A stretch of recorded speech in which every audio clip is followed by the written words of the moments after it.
Boa noite a todos. Nós vamos dar continuidade ao estudo do Evangelho.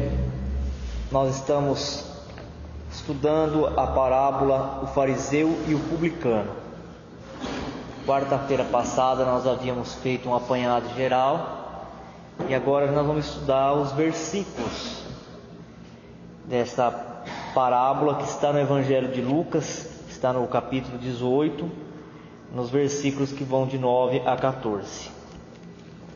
O versículo 9 do capítulo 18, ele diz assim: E disse também essa parábola a uns que confiavam em si mesmo, crendo que eram justos, e desprezavam os outros. Confiar em si mesmo não representa algo condenável, ao contrário, demonstra confiança no que se sabe e na fé que se abraça. A ponderação de Jesus, registrada nesse versículo, nos fala, entretanto, do excesso de confiança que conduz a pessoa a julgar-se como referência de justiça. Esse tipo de comportamento, em geral, alimentado pelo orgulho e pela vaidade, nos transformam em pessoas presunçosas e arrogantes, a ponto de desprezar os outros, o que pensam e o que fazem. Então, todos nós estamos passando por situações de aprendizado, né? Muitas vezes nós reencarnamos com pessoas que eram muito fortes, que eram muito capazes, que tinham uma luz muito grande. E próximo dessas pessoas, nós não precisávamos fazer muita coisa.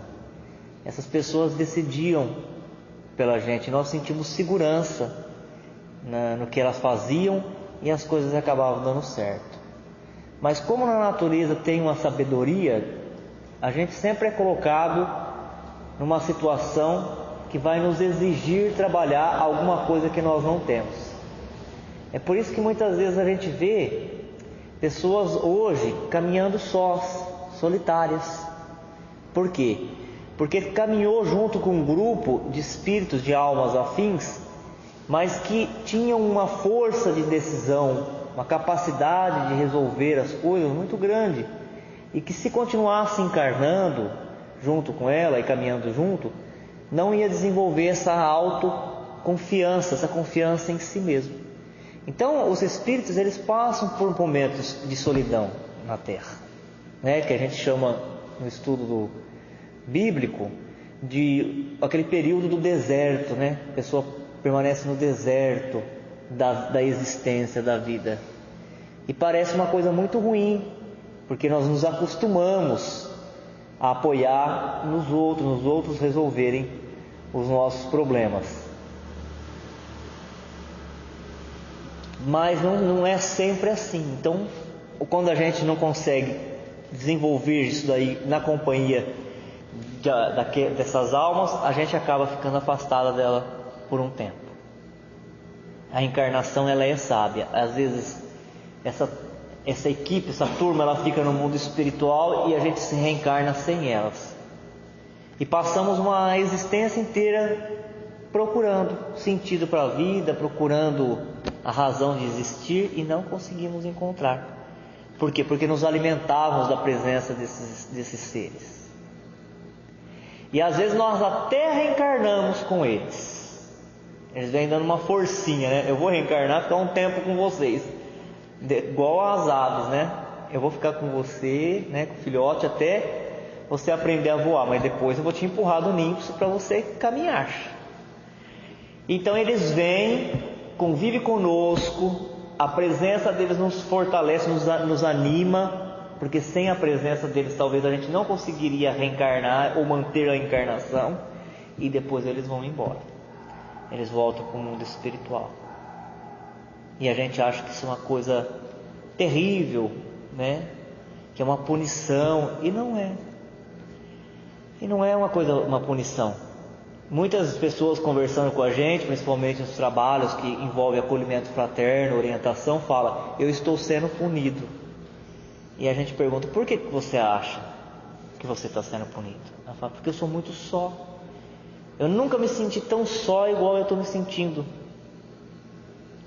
E por que você acha que você está sendo punido? Eu acho que na outra encarnação eu desprezei a amizade. Chega a falar isso para a gente.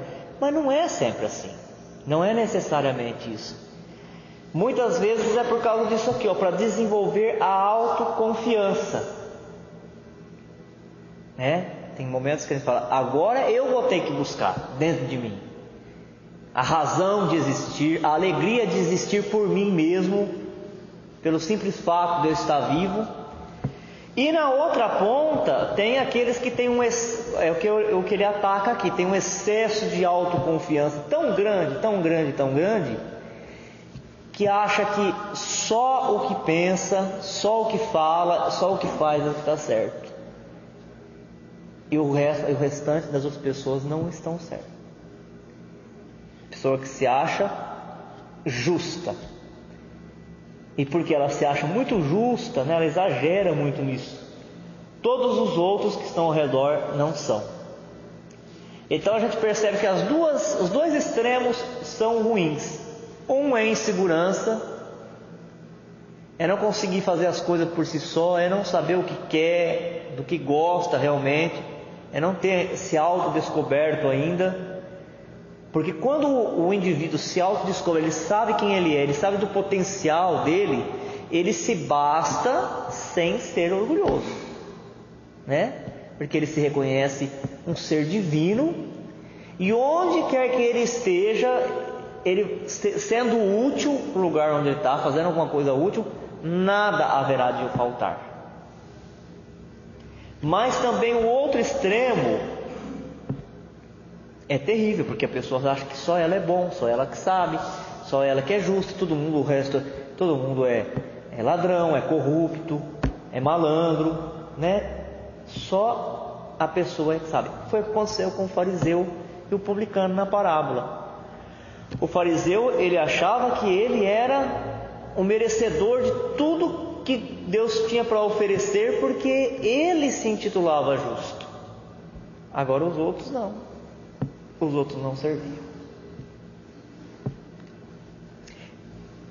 A ponderação de Jesus, registrada nesse versículo, nos fala, entretanto, do excesso de confiança que conduz a pessoa a julgar-se como referência de justiça.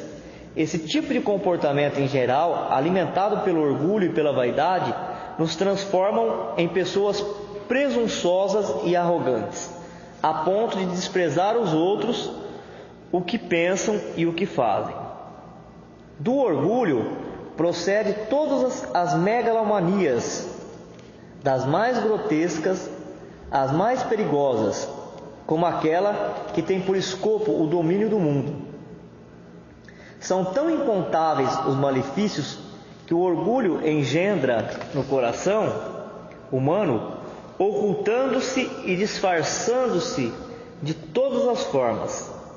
É assim que vemos pessoas cujas palavras, escritas ou faladas, são amenas e cheias de doçura. Ao sentirem-se, porém, melindradas no seu excessivo amor próprio, ei-las transformadas em verdadeiras feras, insultando e agredindo na defesa do que chamam de dignidade. Olha o que ele diz, que o orgulho é uma bomba, é uma arma perigosíssima. Porque a pessoa orgulhosa, ela está sempre sujeita a ter esse orgulho ferido. E às vezes, como ele coloca aqui, é uma pessoa, enquanto as coisas estão dando certo, ninguém está contrariando, é uma pessoa até agradável. Ela fala com amenidade, quer dizer, ela fala com suavidade, ela age com suavidade, mas no menor sinal de contrariedade, vira uma fera, se transforma e agride. Porque é assim que a fera faz. Quando ela está na selva e ela se sente ameaçada, ela agride, ela se lança contra o outro, ela ataca. O orgulho, o Evangelho já coloca, O orgulho e o egoísmo são as duas chagas da humanidade. Vê tudo que não deu certo na história da humanidade, e você vai ver que por trás disso está o orgulho e o egoísmo. Todos os outros defeitos são nascidos do orgulho e do egoísmo. Chega ao ponto de, se não tratado, virar uma megalomania, quer dizer, uma mania grandiosa, né? Até o desejo de dominar o mundo. Você vê que coisa mais contraditória, né? Nós não conseguimos saber o que vai acontecer conosco daqui a um segundo. Não sabemos se nós vamos acordar e vamos estar encarnados. Hoje você abraça uma pessoa, amanhã você não vê mais ela. No entanto, as pessoas doentes, porque o orgulho lhe adoece a alma, ela tem o sonho, ela tem o desejo de conquistar o mundo, de dominar o mundo, de controlar as pessoas, de controlar os destinos. Dizer que o ensinamento de Jesus aqui, ele vai bem na profundeza das questões que são necessárias para que haja o melhoramento do nosso planeta, da vida aqui na Terra. Já o versículo 10, ele diz assim: 2 homens subiram ao templo a orar, um fariseu e o outro publicano. Jesus montou um cenário que nos auxilia o entendimento da sua parábola, selecionando um local e personagens bastante conhecidos para ilustrar o malefício do orgulho e os benefícios da humildade.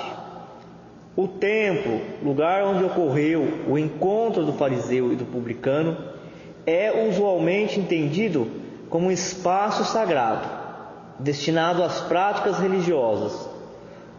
Ao louvar, agradecimento e súplicas dirigidas a Deus, é sempre visto como um local de oração. Quando alguém, religioso ou não, adentra um templo, assume de forma espontânea uma postura contrita e respeitosa. Posição esta que foi rejeitada pelo fariseu e assumida pelo publicano.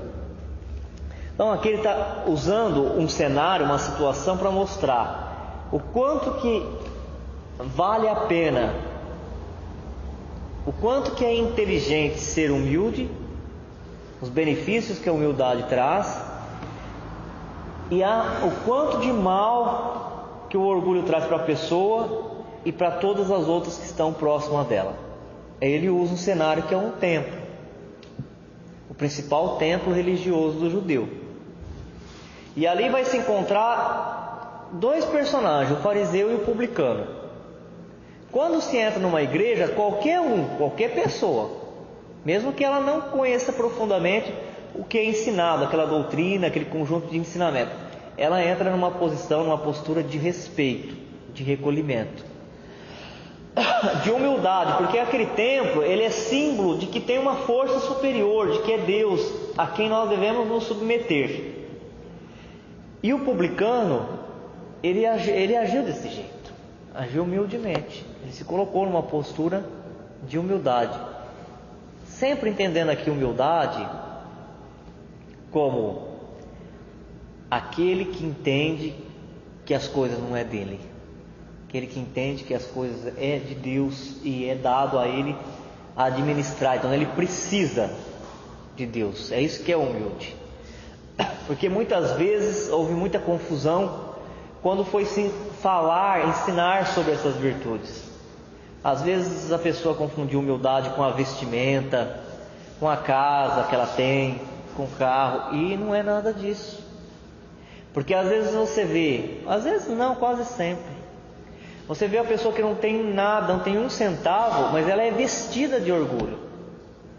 Ela é muito orgulhosa, é muito prepotente, é muito arrogante. É aquele tipo de pessoa que vai falar com os outros, fala sem pensar, sem se preocupar em magoar, mas os outros não podem falar nada para ela. Se alguém agir só igual, não precisa ser pior, só igual com que ela age com os outros, ela fica ofendida. E contrapartida, às vezes a pessoa ela tem muita posse, muito dinheiro, ela tem um capital grande, mas ela é humilde. Por quê? Ela sabe que aquilo lá é transitório. É isso que é ser humilde. É transitório. Que aquilo só vai ter um valor espiritual se ele souber utilizar aquela riqueza. Nós não estávamos dando um exemplo no primeiro versículo que é um aprendizado. Às vezes a gente está só na terra, afastado daquele grupo a quem nós temos afinidades. A encarnação ela é perfeita. Às vezes a gente acompanha junto com alguém, aí às vezes nós somos convidados a acompanhar, andar juntos por um tempo com algumas pessoas, sejam entes familiares, sejam amigos, para aprender a ceder e compartilhar. E em um certo ponto da nossa vida essas pessoas vão embora, elas voltam para o mundo espiritual, para que a gente aprenda a resolver os nossos problemas, porque senão a gente se apoia no outro que está do nosso lado e nós não evoluímos, nós não crescemos. E também aqui a questão da riqueza. Ter dinheiro, não ter dinheiro, ser rico, ser pobre, é tudo um treino para o espírito. Porque ele vai levar, na verdade, é a inteligência, é o equilíbrio emocional para lidar com as coisas. Tem muita gente que força as coisas dar certo conforme ela quer, e quando dá certo, ficam felizes, se acham vitoriosos, e acham que a vitória é conseguir as coisas. Mas não é essa a vitória que nós viemos buscar. A vitória que nós viemos buscar é a vitória sobre nós mesmos, sobre como é que nós reagimos perante as coisas que nos acontecem. Mesmo que eu quero vencer e conseguir esse copo, mesmo que eu não venha vencer, pegar o copo, conseguir, outra pessoa consiga, mas se no meio do caminho da busca de conseguir esse copo eu conseguir controlar os meus impulsos, as minhas reações negativas, ter o equilíbrio emocional, eu sou vitorioso. Essa vitória que o mundo ainda vai aprender a descobrir, essa que nós estamos aqui treinando. Tudo que existe ao nosso redor é para isso. No entanto, o fariseu, quando entrou no templo, ele que sabia mais do que era um templo, sabia mais dos conceitos religiosos, ele não entrou numa posição de humildade, ele entrou numa posição arrogante, daquele que se impõe. Mas se já é terrível se impor, querer dominar as outras pessoas, sem respeitar o ponto de vista delas, sem respeitar o que elas estão querendo, imagine querer se impor sobre Deus. Quem somos nós para nos impor sobre Deus? Existe um exercício muito bom para isso, para mostrar a nossa pequenez perante Deus. Aquele vídeo que vai mostrando a pessoa, ela vai saindo assim, né? O observador, ele vai saindo da terra, aí ele vai caminhando fora da terra, a terra vai ficando pequena, aí ele vai afastando mais, ele vê a terra e os outros planetas, aí ela afasta mais, aí ele vê a galáxia, aí ela afasta mais, vê as outras galáxias. E aí, quando as coisas vão se agigantando, aí nós vamos ficando apequenado perante o Criador. Então, quem somos nós para impor a Deus, que é a sabedoria suprema, o que Ele tem que fazer? E foi o que aconteceu com o fariseu, que está sendo simbolizado pelo orgulho. Ele chega e ele determina para Deus o que Deus tem que fazer para a vida dele e como é que Deus tem que tratar o outro.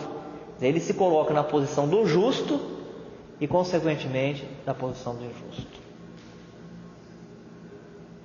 É muito triste isso. É muito triste de ver que a terra ainda está assim. Muitas vezes as pessoas conseguem aquilo que ela quer e ela está feliz, mas quando ela olha do lado e vê que a outra pessoa conseguiu alguma coisa, ela já se entristece. É muita pequenez de alma, mesmo passado tanto tempo dos ensinamentos do Evangelho, nós ainda avançamos pouco em relação a isso. A pessoa, ela não consegue ser reconhecida pelo que ela tem, ela não consegue ser agradecida pelo que ela conseguiu, ela fica olhando para o outro. Se ela conseguiu o que ela queria até o segundo anterior, mas ela descobre que o outro conseguiu um pouco mais, ela já se torna infeliz. Então este é o grande ensinamento aqui, como nós estávamos falando quarta-feira passada. O fariseu e o publicano, eles estão dentro de nós, dentro da mesma pessoa. Jesus usou esse cenário e usou esses personagens, mas na verdade cada alma aqui na terra, ela manifesta o fariseu e ela manifesta o publicano, porque fariseu é o orgulho que nós carregamos ainda, e o publicano é a humildade. Esses dois lados da moeda.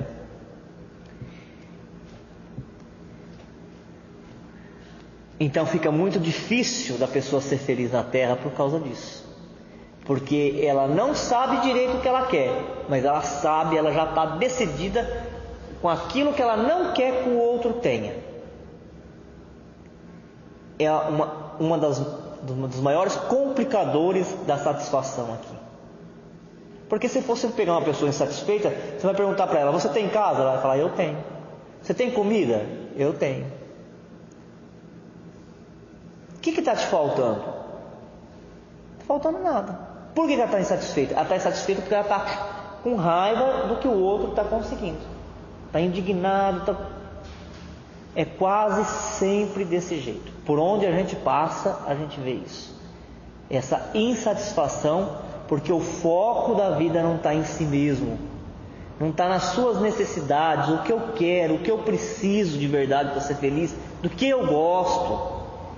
Quando você se descobrir do que você gosta de verdade, você está a um passo de você conseguir, porque para conseguir não é difícil, mas a maioria não sabe o que quer, mas sabe muito bem o que não quer que os outros tenham. Foi o que aconteceu com o fariseu. Olha, Senhor, eu sou justo, eu sou bom, me dá tudo de bom. Mas para esse publicano não. Ele é um homem de má vida, ele prejudica os outros. Quer dizer, faz uma avaliação de si como sendo justo e uma avaliação dos outros como todos os outros não sendo merecedores de nada, né? Será que as pessoas são tão ruins? As que estão ao nosso redor, elas não merecem nada, elas não merecem carinho, atenção, elas não merecem amor, elas não merecem conquistas. Por quê? Então Jesus já estava chamando a atenção naquele tempo disso. Como é que nós estamos nos relacionando com o outro? É sempre visto como um local de oração. Quando alguém religioso ou não adentra um templo, assume de forma espontânea uma postura contrita e respeitosa. Posição esta que foi rejeitada pelo fariseu e assumida pelo publicano. Templo, porém, tem outro significado, mais subjetivo. Indica o centro ou a essência das nossas cogitações íntimas e autêntica, onde trazemos gravados os nossos sonhos e ideais. É o que nós acabamos de dizer. Aqui na parábola ele fala de templo, o que nos remete logo à construção física, às paredes, a um monumento suntuoso. Mas templo, na realidade, é aquele que nós levamos e onde Deus se comunica conosco, é o nosso íntimo, é o nosso mundo íntimo, que nós estamos carregando já há muitas encarnações. Que agora nós estamos aqui ligados a um corpo, está aqui em nós, no nosso coração. Mas deixando o corpo físico, nós vamos e nós continuamos levando esse templo íntimo. Mas enquanto a nossa atenção estiver para fora, para os outros, nós não adentramos a esse templo. Quem presta muita atenção no exterior e nas pessoas, não reserva momentos como esse que nós estamos tendo, de oração, de meditação, de reflexão, dificilmente acessa esse templo interior. E aí entra naquilo que a Joana fala muito, a Joana de Ângeles, através do Divaldo, o autodescobrimento. Quem não faz silêncio, não adentra o seu templo íntimo, o altar que deve ser preparado para que a divindade possa sentar. Quando Deus tiver espaço dentro do nosso mundo íntimo, nós já teremos tudo o que nós precisamos. Nós não sentiremos mais solidão, tristeza, agitação, infelicidade, nada disso. Mas é preciso fazer esse mergulho dentro de si. Quem são as pessoas que são mais bem-sucedidas na Terra? É aquelas que soube sonhar e soube ter ideais. Agora, qual é o seu ideal? Qual é o seu sonho? Para que você está vivendo? Se você não sabe responder isso, você não está acessando o seu mundo íntimo. Eu estou vivendo porque eu abro o olho e tenho que levantar. Lembra do Emmanuel? Viver por viver, todos vivem. O essencial é saber viver. E aí pode ter vários desdobramentos essa frase. Saber por que vive, saber o que quer buscar na vida e se esforçar por conseguir. Não é? O Espiritismo ensina que à medida que evoluímos, santificamos também esse templo íntimo, aperfeiçoando sentimentos, pensamentos, palavras e ações. Os personagens da parábola, o fariseu e o publicano, eram elementos de destaque na sociedade judaica, à época de Jesus. Identificamos na figura do fariseu as pessoas que não se misturam com as demais, por escrúpulo ou por temor de serem por elas influenciadas. Em geral, são detalhistas, personalistas, isoladas em ideais e posições, inclusive na prática da lei de Deus. Por trazerem a visão focada, passam pela vida quase sempre indiferente às necessidades do semelhante. Então, o humilde, ele consegue se relacionar com todas as pessoas, de todas as classes sociais, ele conversa com todos. É lógico que ele não faz aquilo que os outros fazem, que para ele acha que não é certo, que não é de acordo com o princípio, com o caráter dele, ele não vai fazer. Mas ele não deixa de conviver com as pessoas por causa disso, porque elas são diferentes. Já o orgulhoso não. Segundo o texto aqui, né, e o que a gente vê também na vida, ele se isola. Como ele acha que ele é muito importante, que ele é mais importante que as outras pessoas, que ele é o certo e as outras pessoas são erradas, ele não se aproxima das pessoas. Por quê? Deus me livre de eu ficar junto dessas pessoas aí, né? O que os outros vão pensar de mim? E aí também, vai que elas me influenciam, e aí eu começo a me desviar do caminho. Já o humilde não, ele fala, onde eu estiver, como eu puder, eu quero ajudar as pessoas. Todos que estão perto de mim, o dia que elas forem embora, que elas não estiverem mais perto de mim, eu quero que de alguma forma eu tenha feito alguma coisa, colaborado para ela se tornar um ser humano melhor. Olha a diferença. Que ela tenha progredido. Se eu não posso dar dinheiro, que pelo menos ela tenha aprendido a trabalhar, que ela tenha aprendido a se comunicar com os outros, que ela tenha aprendido alguma coisa que faz parte da sabedoria de vida, alguma coisa de melhor eu tenho que ter passado para essa pessoa. E foi o grande erro até do povo judeu. Quando a gente vai ver lá no livro A Caminho da Luz, quando eles colocam qual foi a colaboração e a falha todos os povos, todas as raças matrizes tiveram na terra, essa vai ser a falha do povo judeu. Não é à toa que Jesus estava ali falando para os judeus, né? Mais uma vez querendo salvá-los dos enganos, da fantasia. Não é salvar que eles estavam sendo perseguidos pelo outro, é salvar da ignorância.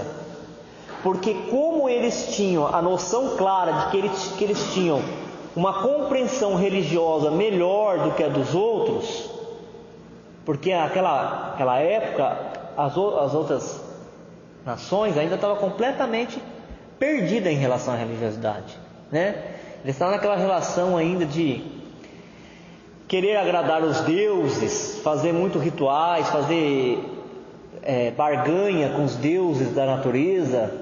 Eram politeístas, tinham vários deuses, então estavam completamente perdidos. Misturava muito na religião, na religiosidade, os prazeres da carne, né? Os vícios.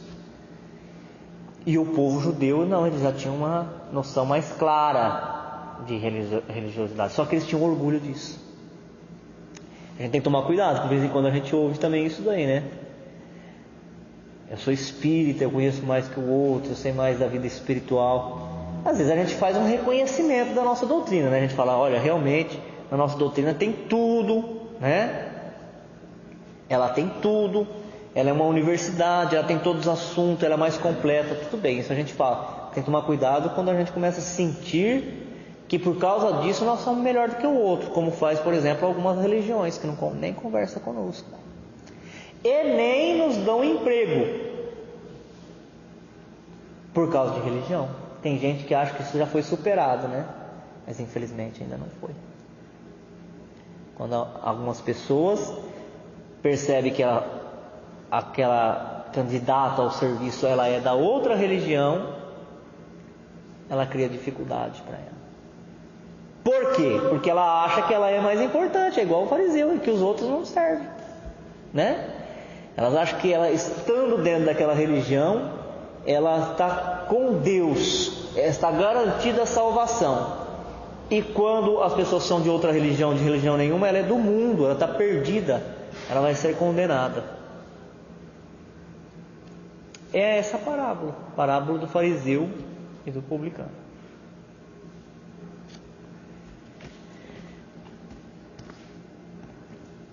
O fariseu, ou espírito do farisaísmo, retrata, infelizmente, muitos de nós, estudantes empenhados na luta do crescimento, mas ainda distanciados da capacidade operacional do amor. Em termos históricos, porém, sabemos que existiram fariseus notáveis, homens piedosos e de grande influência, que souberam superar os limites do farisaísmo, como é o caso de Nicodemos. A história de Nicodemos, ela está registrada no Evangelho de João, no capítulo 3, versículo 1. Do homem que acolheu Simão. Este está no Evangelho de Lucas, capítulo 7, versículos 36. E de Gamaliel, que está em Atos, capítulo 5, versículos de 34 a 35, do próprio Paulo de Tarso, no Atos dos Apóstolos, capítulo 3, versículo 5. Então, outra coisa que a gente tem que tomar cuidado é de não fazer uma interpretação reta das coisas, né? Por exemplo, é fariseu, então é orgulhoso. Por quê? Porque na parábola do fariseu e do orgulhoso, Jesus estava falando do orgulho e da humildade. O fariseu é orgulho e o publicano é humildade. A maioria dos fariseus daquela época eram orgulhosos, mas não quer dizer que só porque é fariseu é que é orgulhoso. Então ele deu um exemplo de alguns fariseus que foram homens piedosos, quer dizer, homens que entenderam o sentido profundo da religião, dos ensinamentos espirituais, e que foram muito bons. Eles deu um exemplo aqui, no caso de Nicodemos, o caso de Simão, o caso de Gamaliel e do próprio Paulo de Tarso. E na nossa época também a gente vê pastores evangélicos com uma compreensão maravilhosa dos textos bíblicos. Nós vemos sacerdotes da igreja com ensinamento valoroso, como um líder do agrupamento onde está, levando as almas para as conquistas espirituais, né? E a gente já vê pastores, padres e espíritas convivendo junto no mesmo ambiente de estudo do Evangelho. Na maioria das vezes, o comportamento fanático nas questões religiosas, elas vêm daqueles que não compreenderam a sua religião. Porque qualquer um dentro de qualquer religião, se ele compreender a essência espiritual do ensinamento, ele não é intolerante com o outro, né? Ele consegue compreender que existem várias formas de se comunicar com Deus. E o que vai valer de verdade, como ele disse aqui, é a capacidade operacional do amor. O que é essa capacidade operacional do amor? É o amor em prática.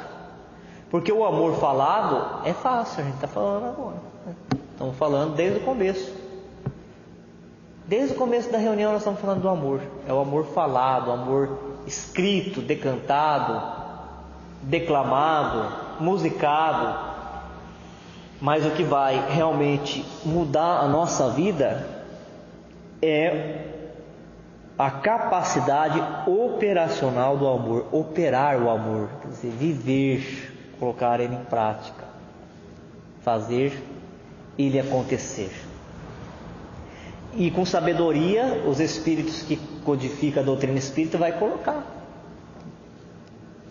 que o amor para nós, enquanto nós não alargamos essa possibilidade do amor, é a caridade.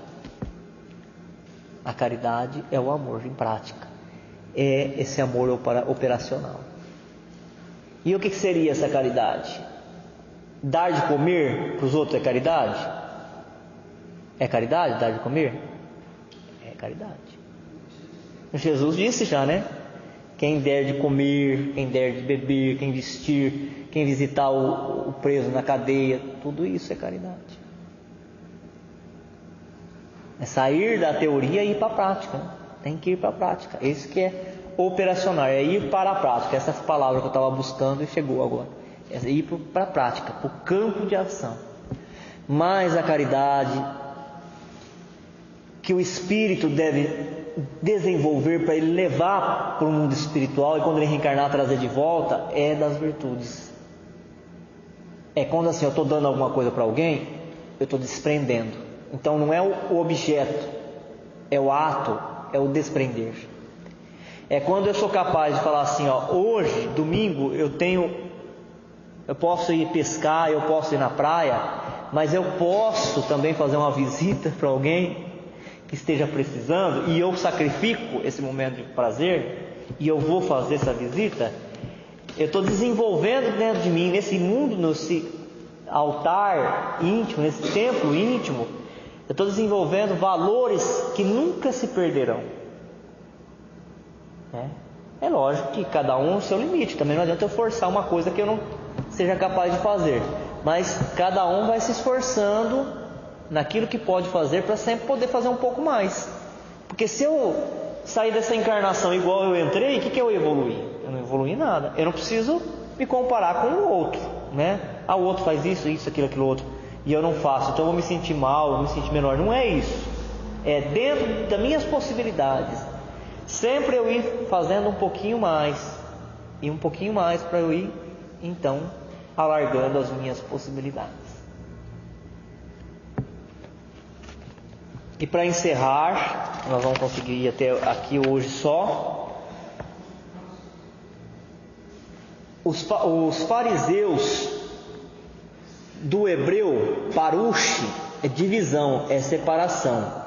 Formavam uma das mais influentes seitas judaicas à época de Jesus. Quer dizer, até o significado do nome dele já era orgulhoso. Ó. O que era fariseu? É do hebreu parush, quer dizer, divisão, separação. Quando eu me separo do grupo, eu me separo por quê, gente? Por que eu me separo do outro? Está caminhando tudo junto, aí eu formo um grupinho e eu me separo. Por quê? Porque eu estou achando que os outros não servem, que eles estão me atrapalhando, né? Eles estão me prejudicando. Olha a missão de Jesus. A missão de Jesus é unir todos. E a missão do diabo, do demônio, é separar. Quem separa está sendo o obreiro do diabo, o demônio. Porque a definição da palavra diabos ou diabólicos é opositor. Se o Cristo une, o diabo separa. Então toda vez que nós estivermos causando a nossa palavra, o nosso comportamento, a nossa atitude, estiver causando divisão entre as pessoas, afastamento, não é pensar diferente. Porque pensar diferente faz parte da diversidade, a pluralidade das ideias, faz a gente crescer. Mas toda vez que nós estivermos trabalhando com um firme propósito, intencionalmente, de separar, nós estamos fazendo o trabalho oposto ao do Cristo. Porque o Cristo une, no Cristo nós nos igualamos. todas as religiões, todas as raças. E os fariseus já pela definição era separado. Por quê? Porque nós sabemos mais, nós somos mais perfumados, somos mais cheirosos, nossa vestimenta é melhor, e esse povo é tudo ignorante. Eu vou ficar fazendo o quê com esse povo ignorante? Então ali já estavam separados. Entre as seitas, as mais influentes eram as dos fariseus, que teve por chefe Hilel, doutor judeu nascido na Babilônia, fundador de uma escola célebre, onde se ensinava que só se devia depositar fé nas Escrituras. Sua origem remonta a 180 ou 200 anos antes de Jesus Cristo. Tomavam parte ativa nas controvérsias religiosas, servis cumpridores das práticas exteriores do culto e das cerimônias, cheios de um zelo ardente de proselitismo, inimigos dos inovadores, afetavam grande severidade de princípios, mas, sob as aparências de meticulosa devoção, ocultavam costumes dissolutos, muito orgulho e, acima de tudo, excessiva ânsia de dominação.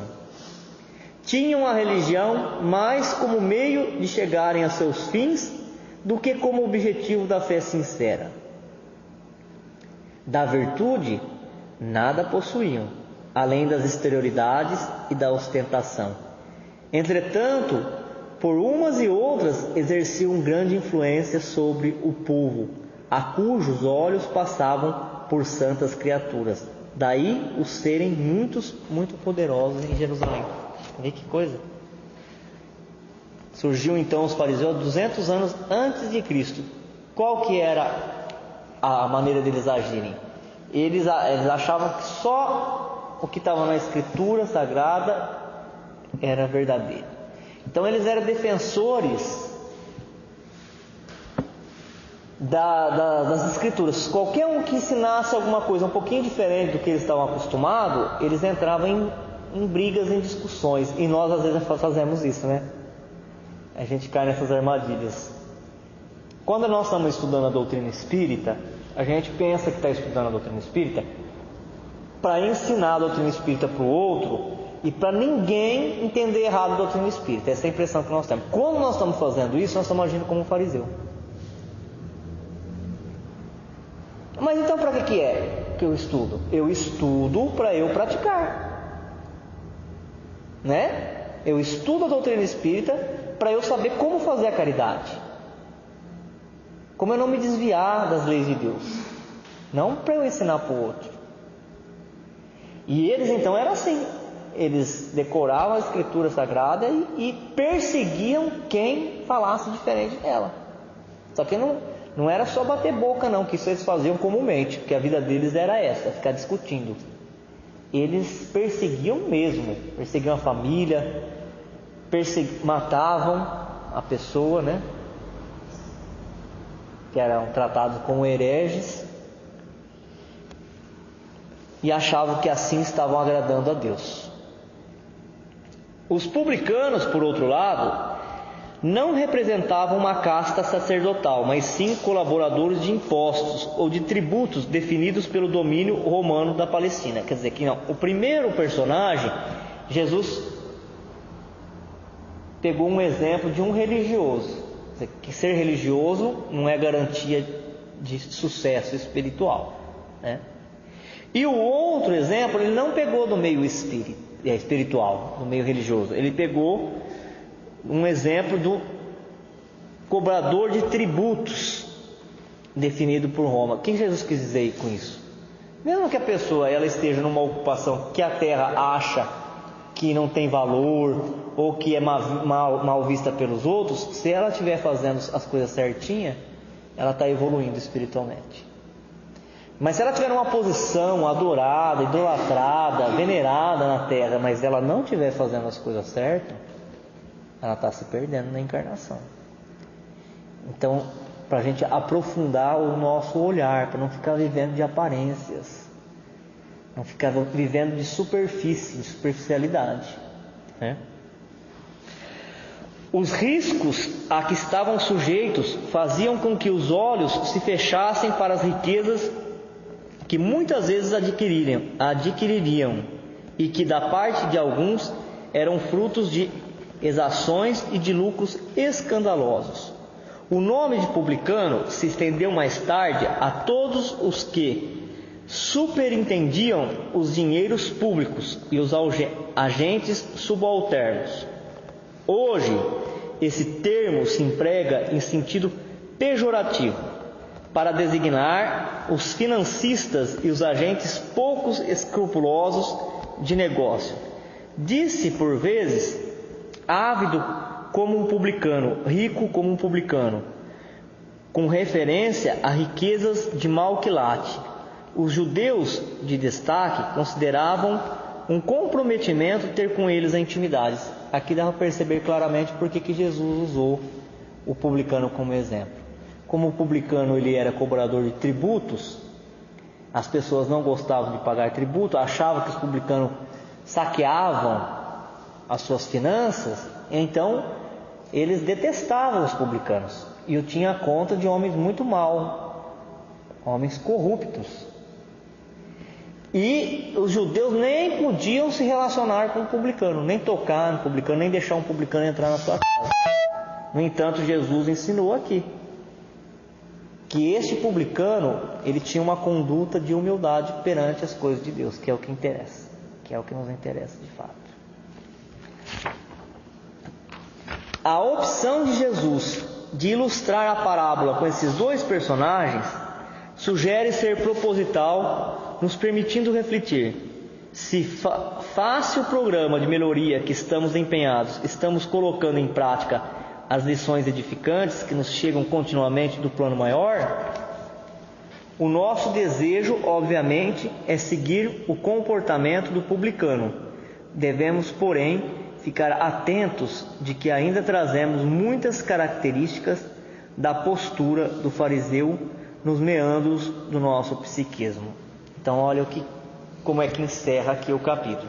Fala que, obviamente, todos nós que estamos buscando na doutrina e buscando nas casas religiosas, nós queremos ter um comportamento igual ao do publicano, o de humildade perante Deus, né? O de obediência às suas leis, de colaborar para o bem maior.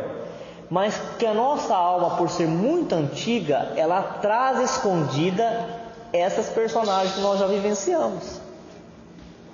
E nós temos todas elas. E nós já falamos mais de uma vez aqui esse exemplo, mas ele é muito, muito ilustrativo. Que aquele trabalho artístico que eles fazem, você já deve ter visto no papel, eles recortam um homenzinho assim, eles puxam, aí aparece um monte de homenzinho dado à mão. E nós hoje somos isso, a nossa personagem. Nós trazemos atrás de nós toda uma série de vivências de homens que nós já fomos em outras encarnações. Ele está falando para a gente tomar cuidado. Por isso que Jesus falava: vigiai e orai. Quer dizer, nós temos intenções dentro de nós muito antigas, e às vezes essas intenções elas saltam sem que a gente perceba e começa a dominar a nossa existência. A gente queria ser uma coisa e acaba sendo outra. Somos sequestrados por nós mesmos, por esses personagens. Olha o que ele fala: os fariseus faziam menção de ser religiosos, de ser homens justos, cumpridores dos seus deveres, mas na verdade o que eles escondiam no seu íntimo era a vontade de dominar os outros e tirar vantagens.